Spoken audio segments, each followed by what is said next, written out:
ସକ୍ରିୟ ଘୂର୍ଣ୍ଣବଳୟ ହେଲା ଲଘୁଚାପର ରୂପ।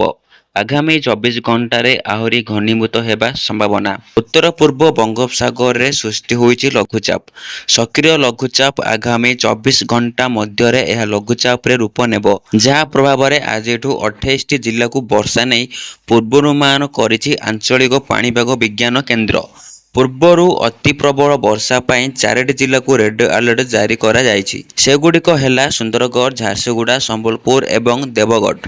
ଦକ୍ଷିଣ ଓଡ଼ିଶାର ଜିଲ୍ଲା କୋରାପୁଟ ଓ ମାଲକାନଗିରିରେ ପ୍ରବଳରୁ ଅତି ପ୍ରବଳ ବର୍ଷା ନେଇ ଅରେଞ୍ଜ ୱାର୍ଣ୍ଣିଂ ଜାରି କରାଯାଇଛି।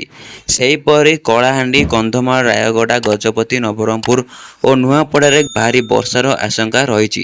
ଆସନ୍ତାକାଲି ପାଇଁ ଉପକୂଳ ଓ ଆଭ୍ୟନ୍ତରୀଣ ଓଡ଼ିଶା ସମେତ ନବରଙ୍ଗପୁର ଜିଲ୍ଲାରେ ପ୍ରବଳ ବର୍ଷାର ଆଶଙ୍କା ରହିଛି। ସେପଟେ ଆଜି ସକାଳୁ ରାଜ୍ୟର ବିଭିନ୍ନ ସ୍ଥାନରେ ବର୍ଷା ଜାରି ରହିଛି। ଟ୍ୱିନ୍ ସିଟିରେ ବି ପ୍ରବଳ ବର୍ଷା ଜାରି ରହିଛି। ବର୍ଷା ପାଇଁ ସାଧାରଣ ଜୀବନଯାତ୍ରା ପ୍ରଭାବିତ ହେଉଛି। ସେହିପରି ଲଗାଣ ବର୍ଷାରେ ବାଲେଶ୍ୱରରେ ରାତିରୁ ପ୍ରବଳ ବର୍ଷା ଜାରି ରହିଛି। ଫଳରେ କୃତ୍ରିମ ବନ୍ୟା ସୃଷ୍ଟି ହୋଇଛି। ରାସ୍ତାଘାଟ, ମେଡିକାଲ ପରିସରରେ ଭରି ରହିଛି ପାଣି। ନାଳରେ ବର୍ଷା ପାଣି ପ୍ରବାହିତ ହେବା ଦ୍ୱାରା ରାସ୍ତା ଉପରେ ପାଣିର ସୁଅ ଚାଲିଛି।